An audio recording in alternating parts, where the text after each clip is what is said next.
Good afternoon, everyone. Thanks for your patience as we start this new experiment, a live web stream for International Education Week 2015. Our topic today is Study Abroad, Foreign Policy, and You, Putting the Pieces Together. Thank you for joining us. We're coming live from the new improved studio Global Ties. Our guests today are Franzi Rook, who's Program Manager for Membership here at Global Ties US. We have Shirley Harrison, who's Interim Director of the Jackson State University Global Office and Executive Director of the International Visitor Center of Jackson. Wave to us, Shirley.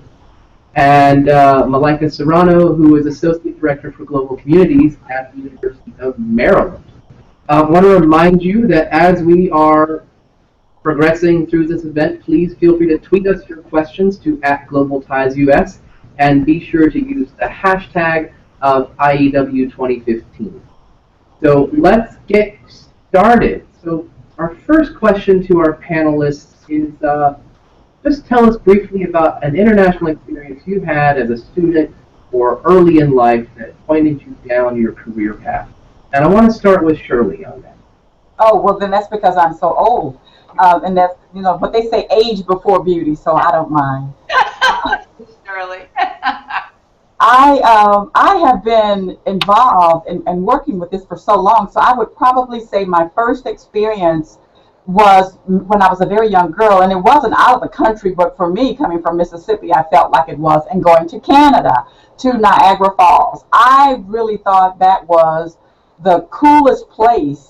And I think it was after that experience, it was in my blood to just go and see. And the only other similar experience I had was when I went to Zambia, to Victoria Falls. So that was my first experience, and it's been with me ever since.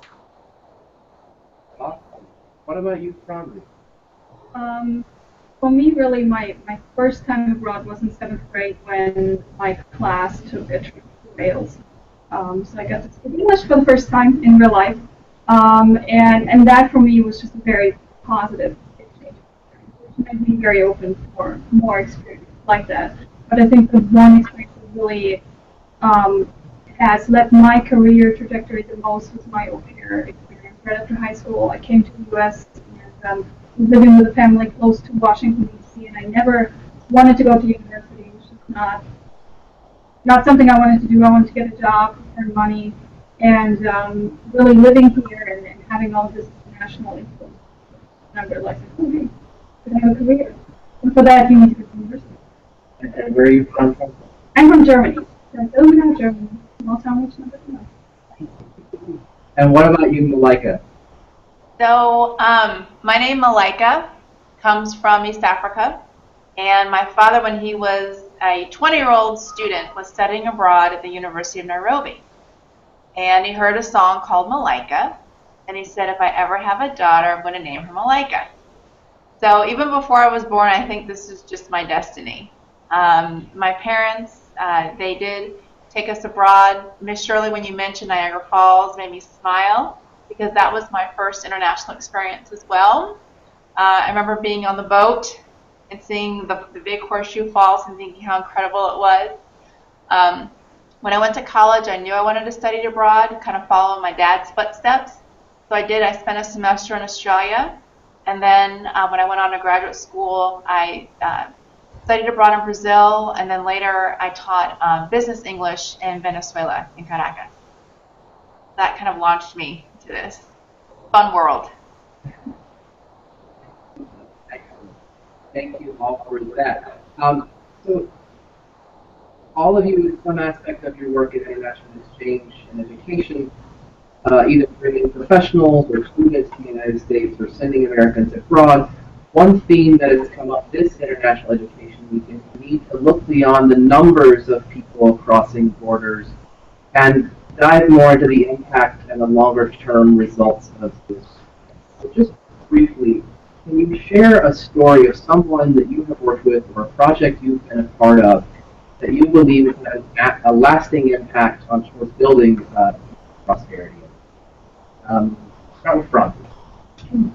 I think on a personal level, I know many au pairs who really have moved here in the U.S. or those that went to Australia, South Africa, that has really shaped their life, being more open and culturally learning English. Truly learning more, I think, has been very effective.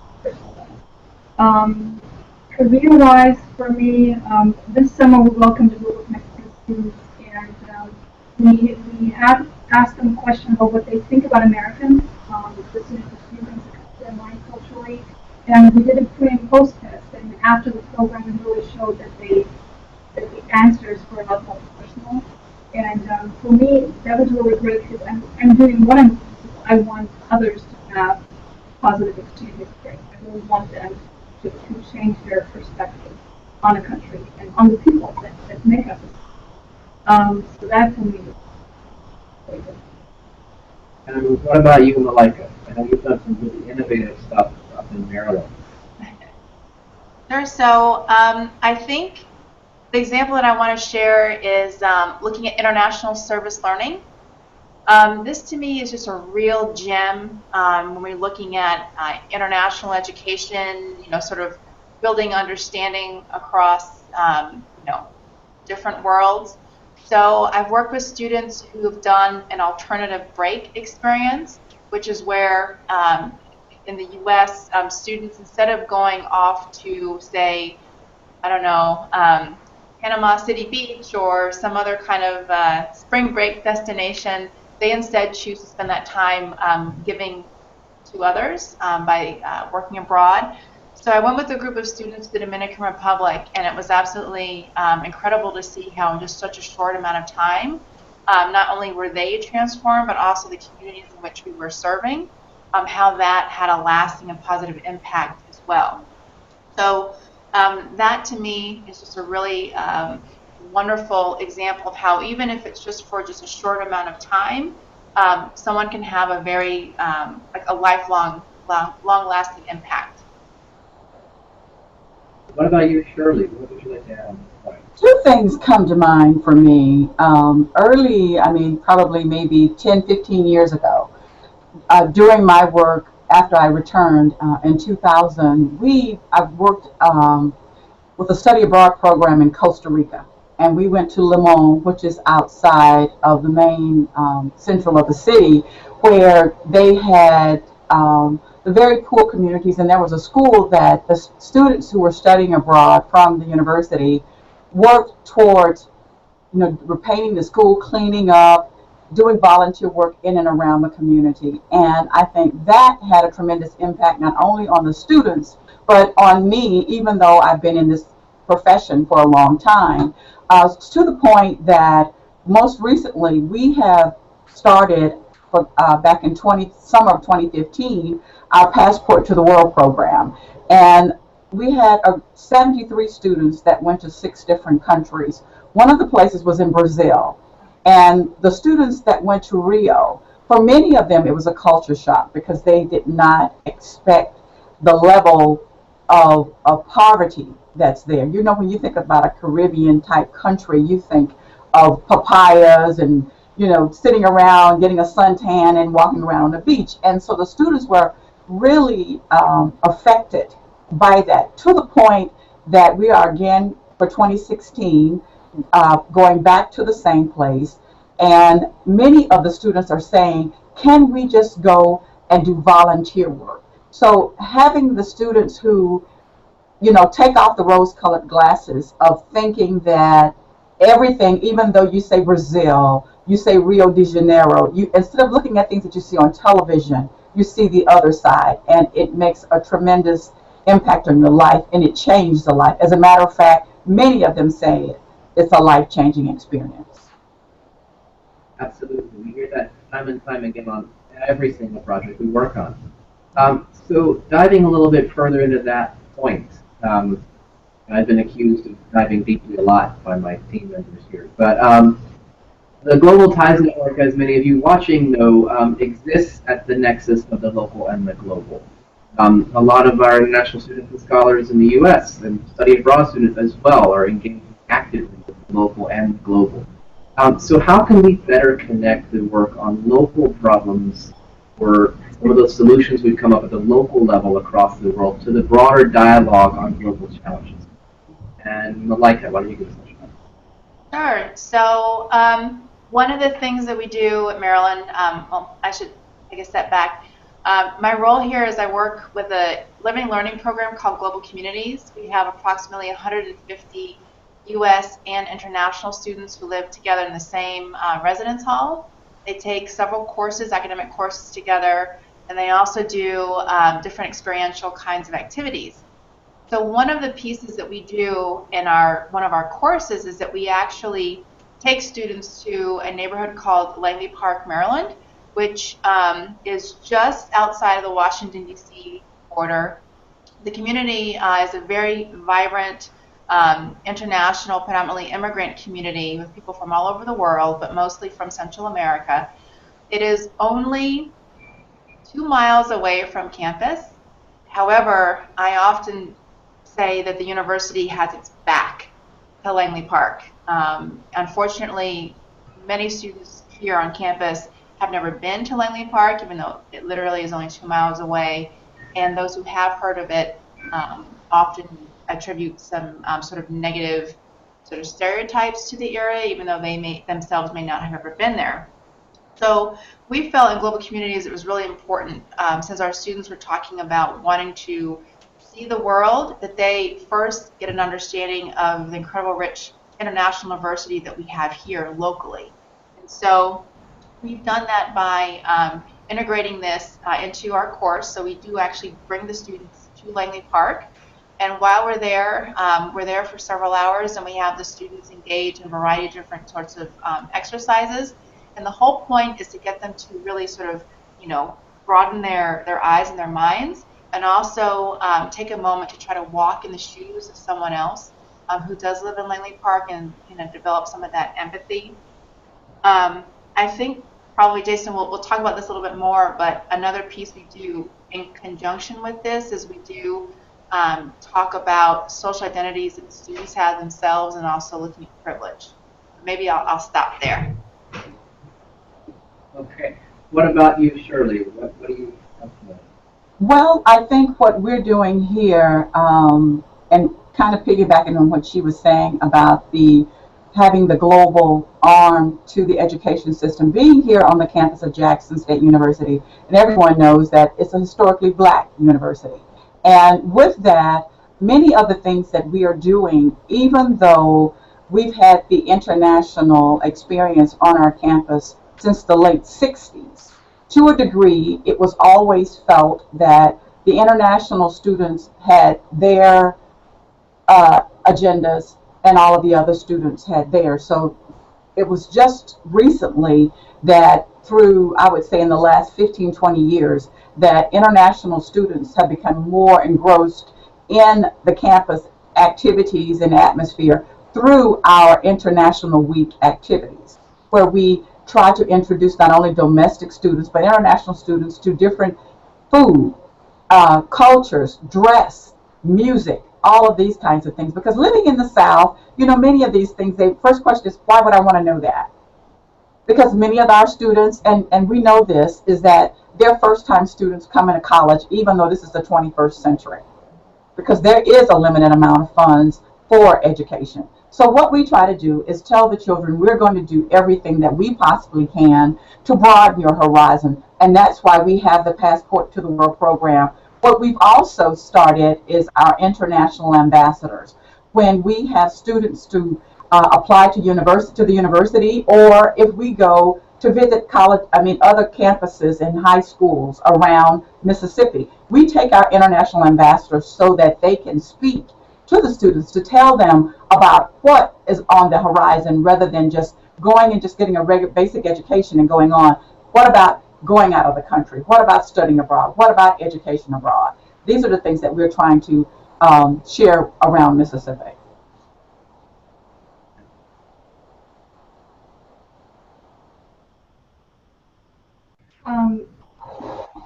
It's really, I strongly feel like you don't have to leave the country to have global experiences.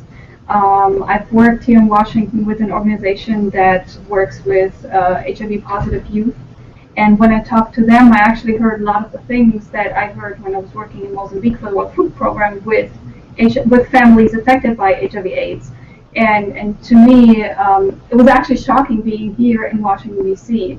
and hearing the same things you hear in the seventh poorest country in the world. And I think, study abroad or living abroad, all of this always has a sense of like, you need money to do this. You need money for the flight. You need to live in a safe place over there because you don't know what it's going to look like and all of that. But really, it's your neighborhood that where you could work, where you could have this global international experience, and where you can actually gain work experience that then might help you to get a job overseas. So it might not necessarily be the typical study abroad that you do while you're in college or maybe in high school, your high school exchange. It can actually be local work experience with an international community or with international issues that then help you to go abroad and really work in the field. And I think that's a really valid point. It's something I know the Global Ties Network deals with every day, particularly with the International Visitor Leadership Program and its deep connections to U.S. communities. So I was, it's international here in Washington and across the country for many of us in this profession. So I've sat in on so many conversations this week and read far more articles than I really had time for. But one of the things that came up was a quote by a mentor of mine, and she said that international education must be intersectional. And so as we think about international relations and the broader context that we work in, how do we start integrating conversations around race and gender and other identities? What are some of the voices that we're privileging today, and how do we start lifting up the voices not hearing as much as we should? Shirley, how about you? Well, when you was sharing about race, living in Mississippi, that's a standard for us. I mean, I think I've heard the word racism and segregation my entire life. So in order to, for anyone to go past that, and I think that to a degree, that's something that we're going to have to deal with all of our life. It pretty much in Mississippi has moved away from being about black and white. Now, many people around our state, they talk about gay, lesbian, these kinds of things. And of course, around here, they're against everything. But what we have on our campus is we try to understand everything else. We have Spectrum, which is a group of students who can come together who are gay, lesbian, or other, that can talk about the issues and what's going on. And it's really been a very smooth transition for them. We have on our campus, when we talk about international students that come here, many of them, are privileged and they receive scholarships and things, and then you'll hear domestic students saying, well, I need this, I need that, and I can't afford to go to school. So what we're trying to do is trying to encourage and blend the two together. If it's because of lack of academic skills, then we have international tutors or we have domestic tutors to be in there to help them to bridge across this. I think the biggest thing that you're going to have to deal with is the problem or the issue of getting along and understanding each other's culture. Francie, you can add to that. I think what Shirley just said really, that's what international education is trying to from really access hard. Most of my international experience not about scholarship, or if I hadn't had someone who who helped me along the way to make the application happen, or all these things that happen. But I think overall, in terms of access, those that do the outreach for students to get them to go abroad and see something else. I think they also need to be aware of the resources that are available abroad for student mobility. LGBTI communities, like what would the local community do for those students? Because if they can proactively address it, the likelihood of the student feeling more comfortable to actually go abroad is so much higher than if the student has all these questions but feels like they can't ask them. I think that's right, and I think that, Malika, you might have some experiences that enhance some of those challenges that you've seen. Yeah. Along with the Langley Park module that I was talking about, what we do with the students is we have them kind of unpack their own individual social identities, and there are some great resources out there, but one tool that we use is called an identity wheel. And so we ask the students to self-identify their race, ethnicity, socioeconomic status, social orientation, ability, religion, national origin, first language, all these different pieces that, social identities make up who we are. And then we start talking about intersectionality. So there are some identities, along with privilege, so there are some identities that are privilege identities. For example, I say to the students, well, maybe English is your first language. That might be considered a privileged identity. Or maybe you are female in our society, that might be considered a non-privileged identity. Or maybe you're African American, or so on and so forth. So just really kind of getting the students to kind of unpack that and understand, who they are, I think is a really good first step. And then along with that, we also include a lot of education surrounding privilege. So there's, of course, great work looking at, white privilege that we introduce to our students and start having some frank conversations around that. We think it's really important to do this work prior to the students going to Langley Park because if we don't do that pre-work ahead of time, I think you could be setting yourself up for some kind of misunderstandings or even reinforcement of bad stereotypes. So it's it's really worth the effort to do that pre-work ahead of time. So I want to bring it back home a little bit. Here at Global Ties, we increasingly have a role to play in demonstrating how exchange programs are an integral part of U.S. foreign policy and international relations. So the State Department has identified some core themes for some of the work that we do, and that includes countering violent extremism, economic development and entrepreneurship, educational diplomacy, sustainability and global environmental issues, women's empowerment, and youth leadership. So in each of your roles, how do you think about, or do you think about, what you might be doing to advance some of those foreign policy goals? And why don't we start with Ron? Let's take the foreigner. It's that for me. That actually is a difficult question because I'm, yes, I see the U.S. foreign policy goals, but I also, for me, I see global goals like understanding, and global understanding is what is ultimately going to help prevent violent extremism. And so overall, really, like I said before, for me, it is about creating positive exchange experiences, helping people meet each other on a local and global level, and really kind of like digging deeper and helping them foster those personal connections that will stay with them and that will help them as they progress in their life. So while I don't daily think about the U.S. foreign policy goals in my work, I do think that a lot of it is just underlying when you are trying to foster understanding, because you are, obviously you're looking at trade issues or any other economic development issues, and how that ties in what your community here can present to the visitors. But, I hope that answers your question. Getting there. What about you, Shirley? Well, when she mentioned exchange programs, I was just thinking about I agree 100% that it's going to take education. And there's such a passion for education for international students. And we had a group of students here from Mexico.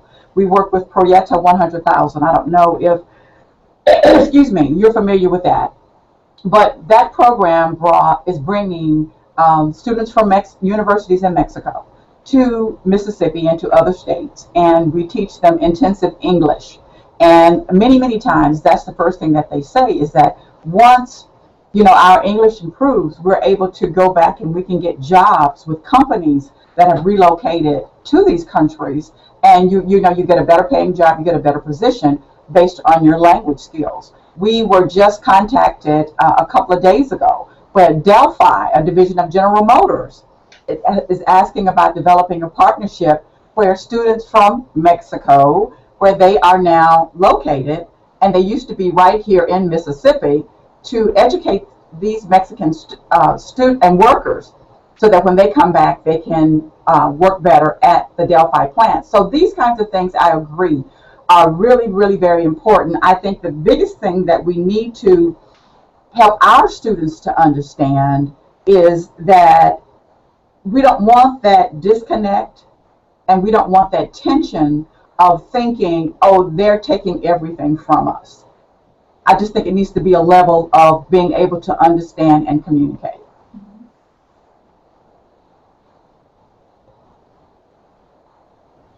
And then, sorry, we had to mute ourselves. We had a fire truck running by. But Malika. Welcome to DC. I agree with everything that both of the panelists said, and I think when I look at my role in global communities, what we're doing here in this Living Learning program with American and with U.S. and international students is we're really trying to create a global mindset among our students and aspire towards being global citizens. And with that comes I think empathy and understanding of someone else who may be initially different from you, but when you live together and you share a meal, if you're doing service work together, I mean, that breaks down so many different walls. And one of the reasons why I really like Global Ties is because you all really understand that. And when you have these like people-to-people connections, that's where the magic happens. And when you think about all these horrible things that are happening in the world, you can associate, it's not such a distant thing anymore, but you actually have a name and a face of a person who's from that area, or maybe they shared a story with you, and so it just becomes real. And it's just something you can't ignore anymore, if that makes sense. I do have just a short story. This summer I was in Bogota, in Colombia, and doing some service work with some Colombian students, and I happened to meet a gentleman named Jason. So Jason is from an area about 6 hours south of Bogota, and he is an internally displaced person in Colombia. Now, he shared with me his story and about how he escaped in the middle of the night with his family in just a backpack he wasn't able to take anything else, literally running for their lives, and they ran to the city. He was able to get a job there, but I now, when I think about the internally displaced folks, I immediately think about Jason and his story and his family, and that's why I wanted to share that, because I think that when this happens, we have a responsibility to lift these folks up and to make sure that their stories and their voices get heard. And I think that is an excellent segue into some of the questions we've gotten from our audience. So if you haven't sent in your question yet, please do send a tweet to @GlobalTiesUS. And we'll get to those as quickly as we can. But one that's come in so far that ties into that story you shared, Malika, is what have you utilized or understood from an international experience, either with participants coming to the U.S. or you going abroad, that surprised you?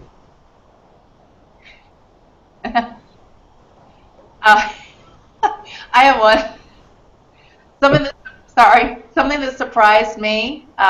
So I was 20 years old, undergraduate student studying abroad in Australia. And for the first time in my life, I was first identified by my nationality, being American from the United States. The black thing, that was secondary. So that just completely just, shocked me in a good way and opened my eyes to something new. Big surprise. I think for me it was when I was in Mozambique working there. It was really the first time that I realized I'm in a minority, and I never had that experience before. That somehow I was the one that looked different, and everybody else was a homogenous group. So that was really on the flip side. I think for me, it was when I was proposed to get a green card, and but since I've been divorced for so long, that may be an option if I could kind of go back.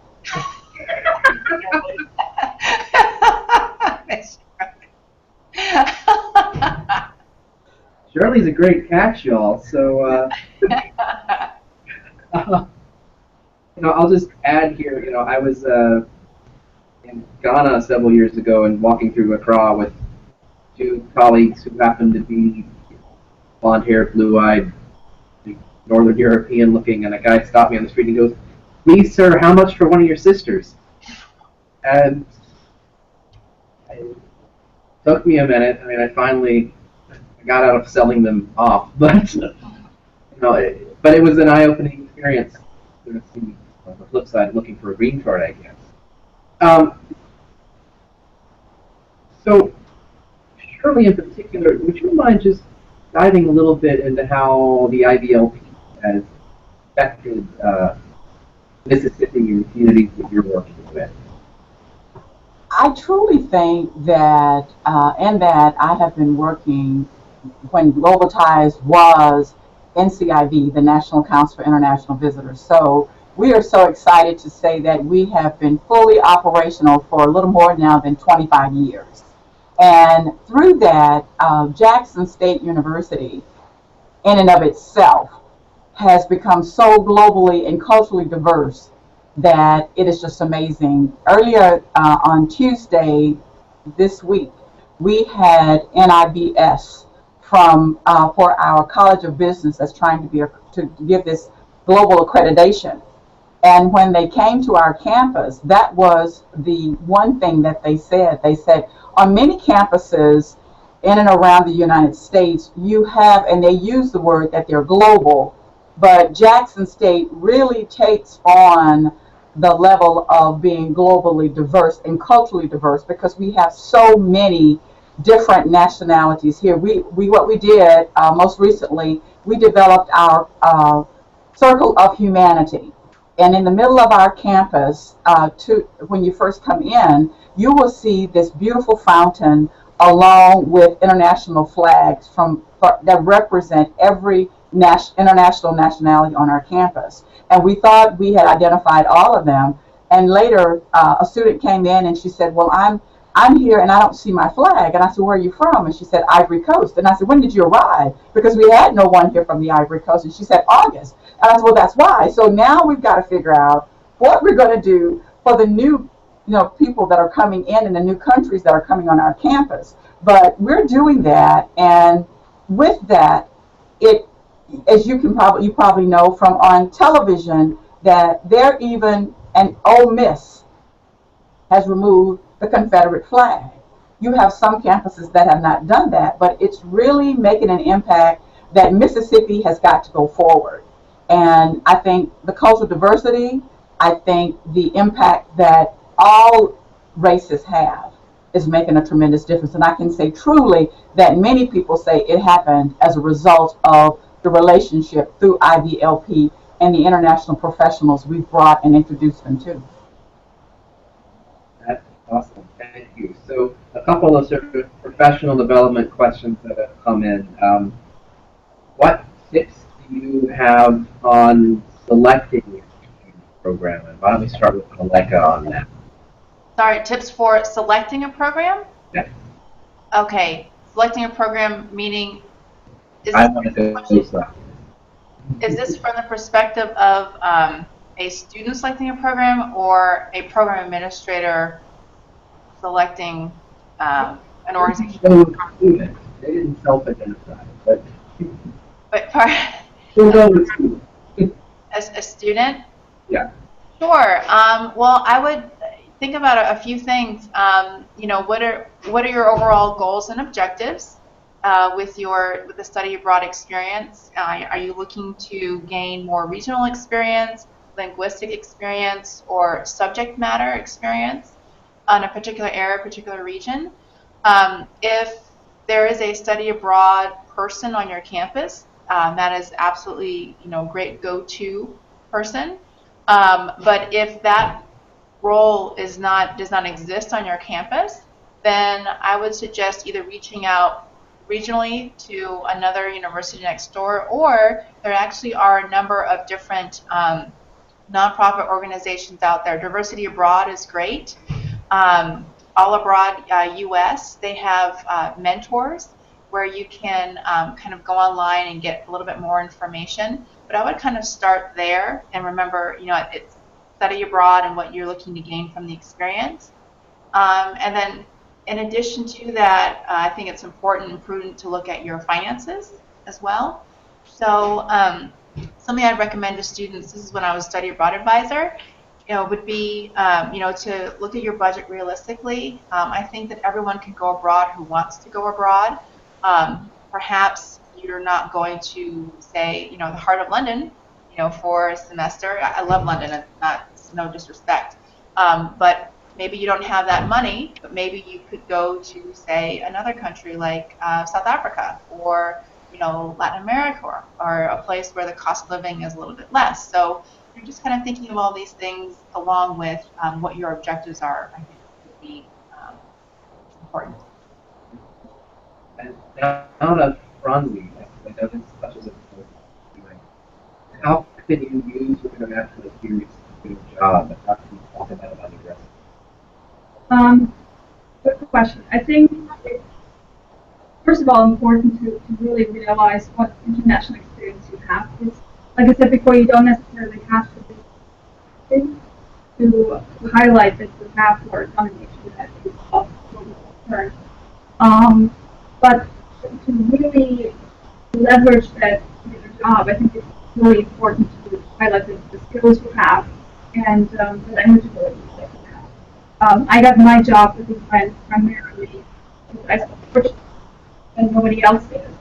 So, you know, skills came in second. It's, obviously, you need to know how to do things and you need to know your stuff. But language is a big factor, and that is definitely something that can land you a job abroad. But I think it's really overall important with your experience to really think about the skills that you have, the things you can do, but also the themes you worked on and how they can be spun to for really a global reach. Like my work with international student recruitment, for example, that could be spun as marketing, that could be spun as student advising, or, you know, just really traveling globally for whatever purpose. I mean, there's so many avenues you can take. Awesome.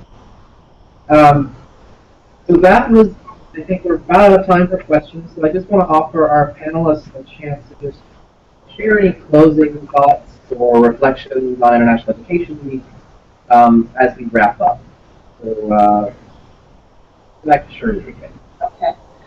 What I would suggest, I know that probably all of our CBMs and persons who are listening know about the Generation Study Abroad and how they are really pushing for students to travel. And I think that has been one of the driving forces for our administration on our campus and around Mississippi. We are also working with private colleges to with the training programs where they have international professionals come in, and where they at first were here for only 3 to 7 days. We are now having grants that are available for them to come in for 2 weeks, and when they come, we try as much as possible to make sure that they have that experience of interacting, if not with high schools, at some facet with students who are preparing to graduate or going to college, so that they can understand that there is something on the horizon that you can look forward to and broaden your experience. And we always tell them that having traveled international, having studied in other countries, is a fantastic resume builder. Franzi, any final thoughts from you? I think for me, having done a gap year right after high school, and we had interns here also who did a gap year before they started university.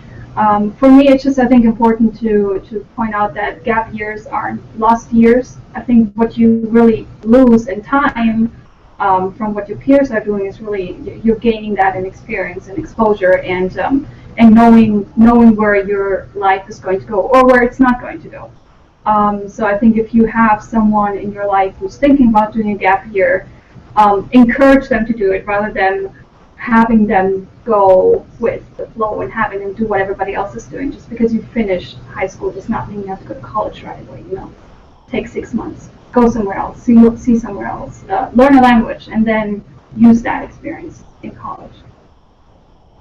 And Malaika, anything else for you to share?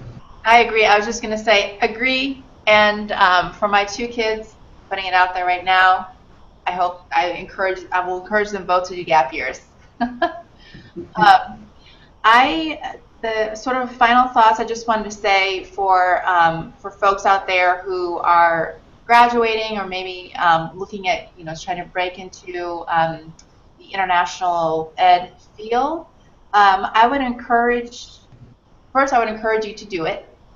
Because it really is a very rewarding field, and it's one where you are working in your passion, which is really exciting. And I would encourage folks to get involved, and don't let your age or experience or perceived lack of experience stop you from doing that. Getting involved could be something like presenting a poster at a regional conference or a local conference. Reaching out to people, having a coffee with folks, just beginning to build your network in that kind of way. What you'll find is that people in this field are very warm and encouraging. And so that's advice that I received very early on from mentors, was to do presentations and just put myself out there. And that's something that I would pass on to other folks. Well, I want to say thanks to all our panelists on behalf of Global Ties US for a really terrific conversation we've had this afternoon. And thanks to all of you who tuned in, or who will tune in, for joining us as well. We appreciate your willingness to join us in trying a new tack in our programs. Also want to do a quick shout out to our behind-the-scenes crew, Colin Burden, Nia Jackson, and Zulema Ramirez, who really helped make this event possible today. So thanks to them as well. We'll have a recording of this presentation up shortly at globaltiesus.org. And quick reminder, if you haven't registered for our national meeting yet, the early bird deadline is December 4th. Happy International Education Week, everyone, and we will see you next time. Take care.